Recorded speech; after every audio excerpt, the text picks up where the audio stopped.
Good afternoon, everybody, for inviting me here. I was asked to say something about the Eurofound representativeness studies that are tre parole, and I will take them one by one. I will first of all tell you something more about Eurofound, what the European Foundation for the Improvement of Living and Working Conditions is, what kind of organization we are and how we work. Secondly, I will try to stimulate some thoughts with you about what we could understand under the concept of representativeness and what this could mean for social partners. And finally, I will present you, just like Romek did, I will present our rep studies to you, and maybe then later on for the debate or for the conversations later on we can discuss how you can make eventually use of these representativeness studies of the European Foundation. So that are the three parts of my presentation. First, Eurofound. Second, what means representativeness. Thirdly, what are these rep studies about and how they work. The European Foundation is a tripartite agency of the European Commission, established in 1975, a year or two later after Ireland joined the EU.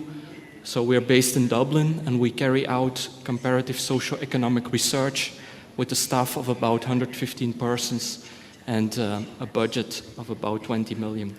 If you wonder why the grass is so green before the building of the foundation, then just to explain it to you, I brought some Irish weather with you today. Doing industrial relations research in a tripartite agency is something special. So I have already heard from several speakers before that it's not always easy to understand each other between trade unions, already only between trade unions, but it's also not always easy to understand each other or to have a common view on things between employers from 27, soon 28 countries, from trade unions from 28 countries, and from people from the ministry from 28 countries. And indeed, we have a tripartite governing board with, from each of these 27, from now on soon 28 countries, one person from the trade unions, one person from the employers, and one person from the Ministry of Labor, plus a few people from the ETUC and from Business Europe and from the European Commission. It makes a small European Parliament, and they all agree on our annual work program and on our 4-year work program, and that means that a lot of good ideas fall between the chairs or between all the discussions. On top of this tripartite governing board, we have also advisory committees in which we have to present progress reports of each of the research projects, and also before we have a report that can be published, these advisory committees have to give a green light, and in them there are 2, 3, 4 representatives from the trade unions, 2, 3, 4 from the employers, a few from the ministries, and somebody from the European Commission as well, and a few from the ministries of labor. So all these tripartite bodies, our governing board, our advisory committee, they decide on our work program, and they filter the things we can do and also the reports before they get published.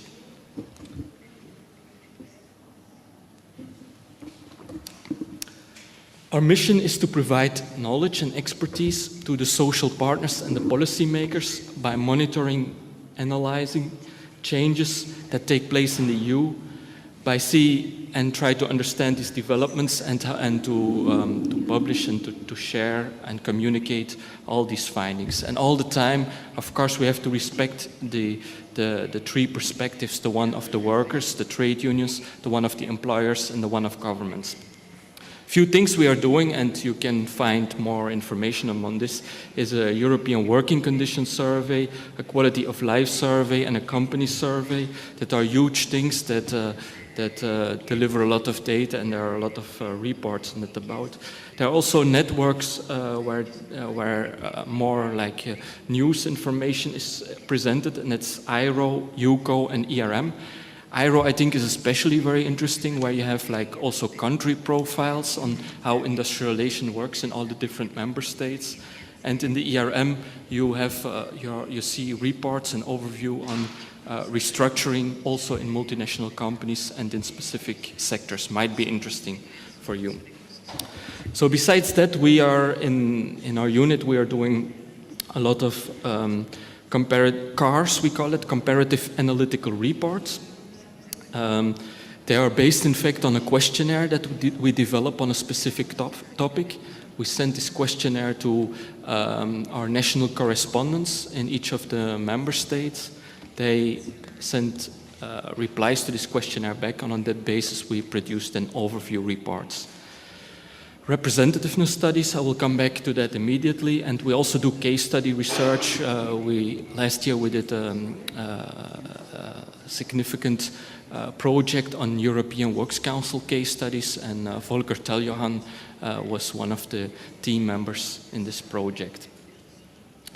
So to finalize this presentation of the European Foundation, so that you know where I'm coming from, is I think good for you to know that we have 3 research units, so 3 main blocks of areas in which we work.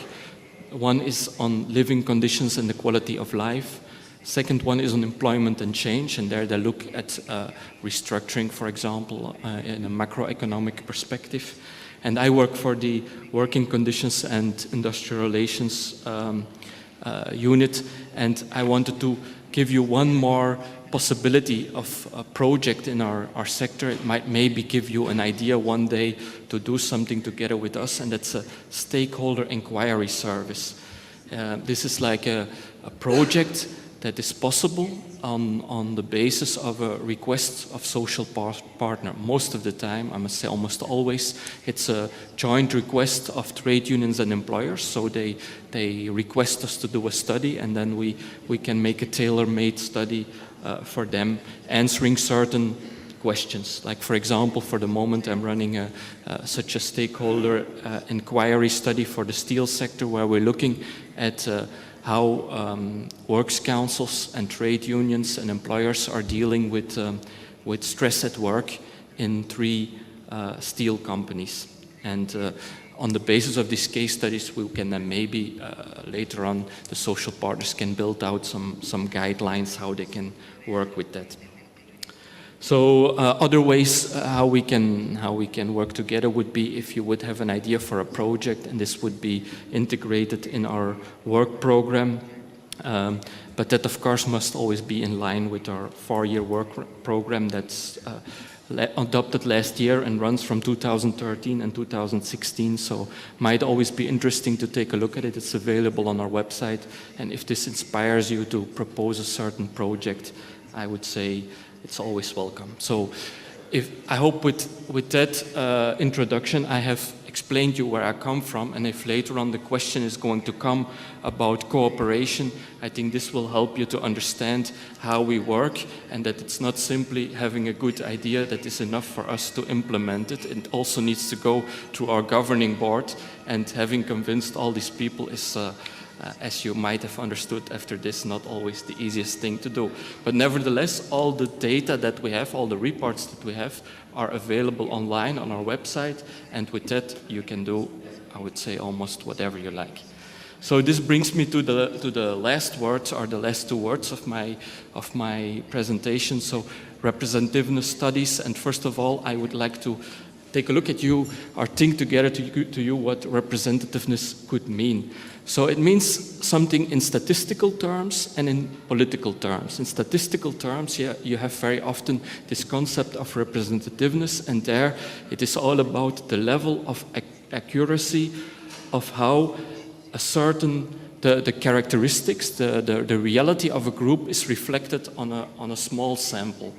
So with other words, how good can you come to conclusions about the reality of a whole group by only studying a small sample, a few cases or a smaller group. So this is a statistical question, if a sample is representative for the whole reality. In political terms, it's all about the characteristics of social democracy. You have on the one hand representative democracy, and on the other hand you would have direct participation, where everybody speaks for him or herself, but there is no, how shall I say, articulation of a general interest of a group. While if you have a representative democracy, you have elected or appointed representatives who represent a group of people. The question how they do it, this is something where, which is open for the debate. You could say, how do representatives make use of their role, how their negotiation capacity, with or without a precise mandate for their role. I find one idea that Edmund Burke phrased a long time ago is he said that the duty of a representative is not only to express the wishes of those persons that he or she represents, but also to use his or her own judgment. So I think leadership is very important. Internal consultation of those persons you represent is probably another very important element. But these are all, I think, elements of this concept of representativeness. So what does this mean now for social partners? If we look at the different countries, industrial relations system, then representativeness is a precondition in many countries for social partners to take part in social dialogue or in collective bargaining. If you look at works councils, it's part of the election process of representativeness to become a member of a works council. And in some countries, you have the possibility that the collective bargaining agreement made by unions who are only representative in a certain number of companies, and the employers' organization was only having affiliates in certain companies, that agreement can be made erga omnes, generally binding, but for that, so that it has a bit like a force of law, but for that there are in some countries, like in Germany, for example, and there are in a series of countries there are minimum criteria, and that our minimum requirements are very often linked to the level of representativeness in a sector, for example.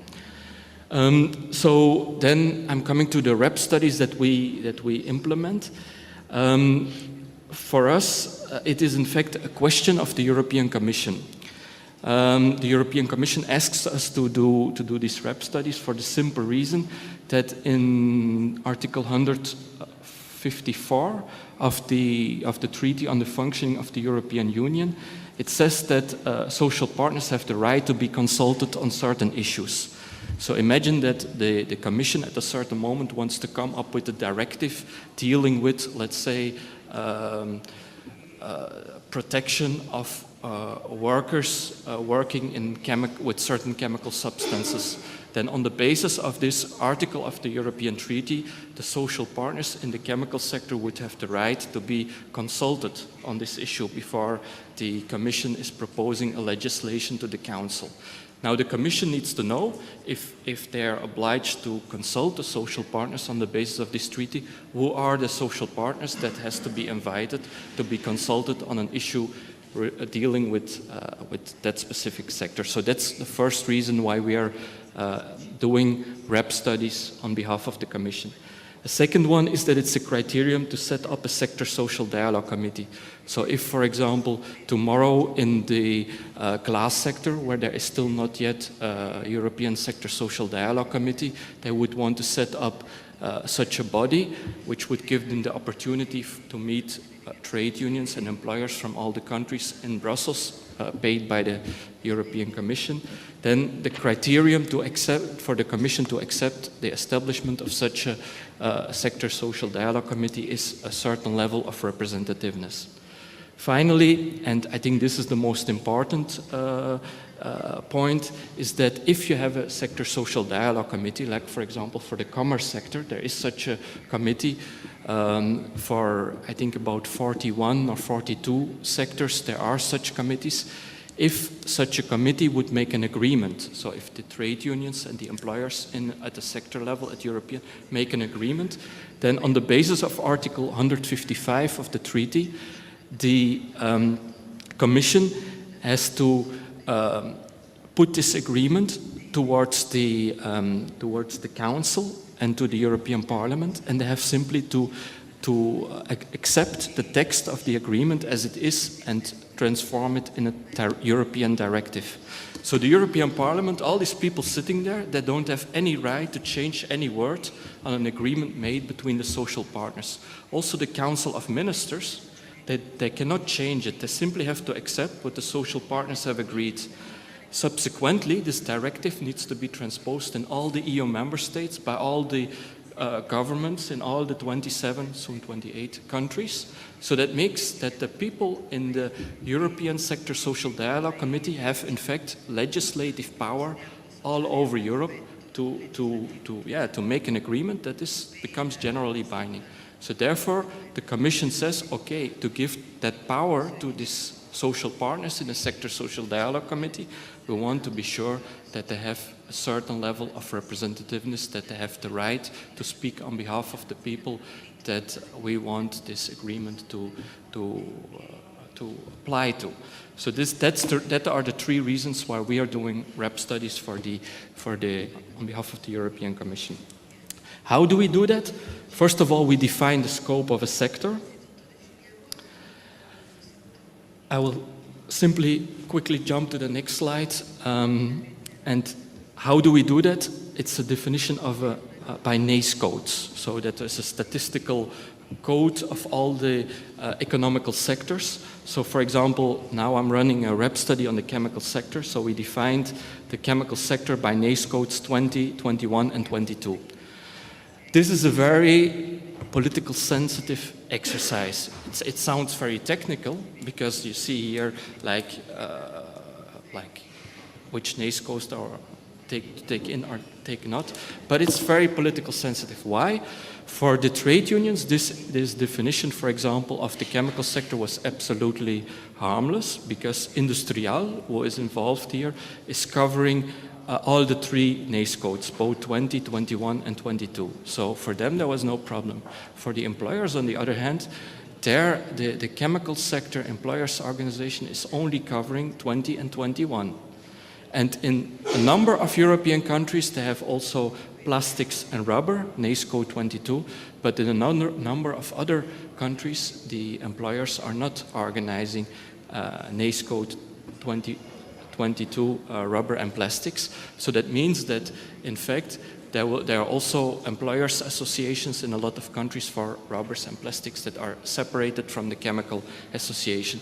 So this whole definition of the sector is for us very important, but it determines later on the rest of our exercise. Then we send, as soon as this is agreed, we send a questionnaire to our national correspondents in all the member states. They collect data. We put that all together. We check it very thoroughly. It's a lot of work to check it if it's correct. So for all the unions in every country in this sector, for all the employers' organization, we check if the number of members, the number of employees in the sector, we check their involvement in social dialogue, in collective bargaining, their organizational capacity. So then the contractor is making an overview report, and this is sent to the social partners. So they need to check it, they have the possibility to give feedback, and then at the end it's published on our website. So there are two ways how we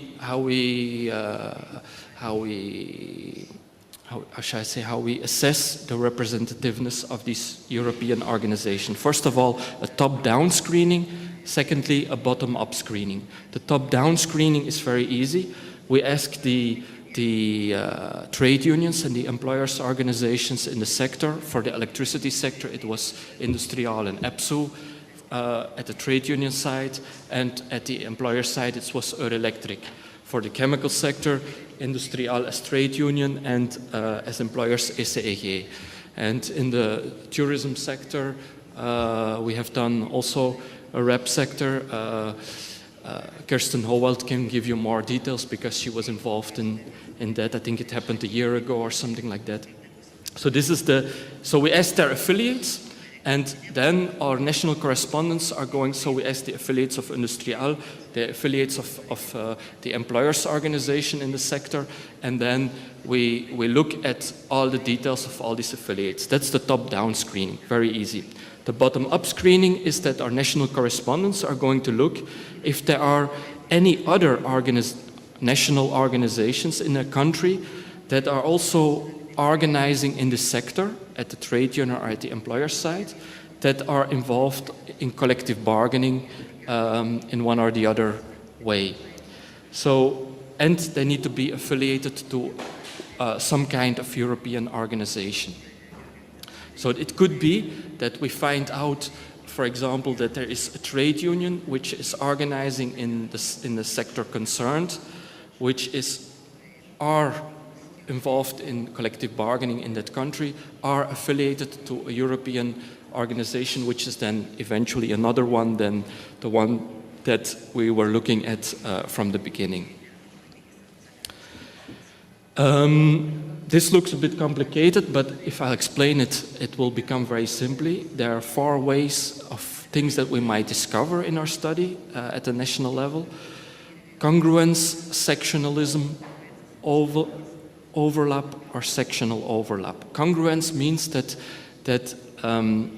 the affiliation of a trade union or an employer is exactly the field of the sector that we had defined by the NACE code. So that means that the whole sector, all these 3 NACE codes, as I told you before, the trade union as member in the whole area. Sectionalism is that only a part of the sector as we defined is covered by a trade union or an employer's organization. Overlap means that the whole sector as it is defined is covered, but even more than that, the trade union has also members in other sectors. And sectional overlap is, you can already deduce it from the pictures, you only cover a part of the sector, but you have also parts of other sectors. So with that, we would of course believe that if it would be perfect, if it would be congruence everywhere, it would be very easy. But the reality of course is that it's often a little bit more complex like that. So representativeness is not a 1 or a 0. It's like, yes, organizations are representatives, but only up to a certain degree. Because in certain countries there is sectionalism or there is sectional overlap, and that is then a bit limiting the general representativeness of the organization. So at the end, the outcome of the exercise is a report which looks like this. There is a small summary in the beginning. You can find these reports on our website. A first part is presenting the sector. What are the employment and economic trends in the sector? Second part is presenting the social partners in the different member states. And then the third thing, which is the concluding thing, is the analysis of the EU level organizations, their membership, their capacity to negotiate, and if eventually there are other EU level social partners that are organizing in the sector. So here you can see on this slide the 41 rep studies that the European Foundation has conducted since 2007. So you see also that for 2013 and 2014 we still have a lot of rep studies that are in the process that will be published in the coming months and years. And before 2007 it was the Belgium Christian University, UCL, who was conducting these rep studies on behalf of the European Commission. So they have also done a lot of studies that are available on their website. If you want, you can I can give you this this link to to where you can find these rep studies. But it's not so difficult if you would put in Google representativeness studies. We have tested it. You will come immediately to this page. I would recommend you to take a look at it. Might be interesting in certain ways, but at least like that, then you know what this is about. Interesting could also be our industrial relation country profiles, I told you already. And what I wanted to say to conclude is also that for next year's work program, we have a comparative analytical report that we planned to look at how representativeness of social partners is defined in the different member states. So what are the criteria, the national criteria in Belgium, in Spain, in Italy, for trade unions, for employers to become recognized as a social partner for social dialogue and for collective bargaining reasons. So a last thing that I wanted to say, and I have 2 more slides, just presenting you a first glance of it. This year we're conducting a REP study for the cross-sector social dialogue. So that means that we are studying the degree of representativeness of the ETUC, Business Europe, CEP, and EU APME, the ones at the cross-sectoral level. And next week, my colleague Christian Wells, who is doing this REP study together with me, will present for the first time to the social partners this REP study, so I cannot give you all the findings yet. That will be finalized by the end of the year. So in December or beginning next year, you will find this REP study on our website.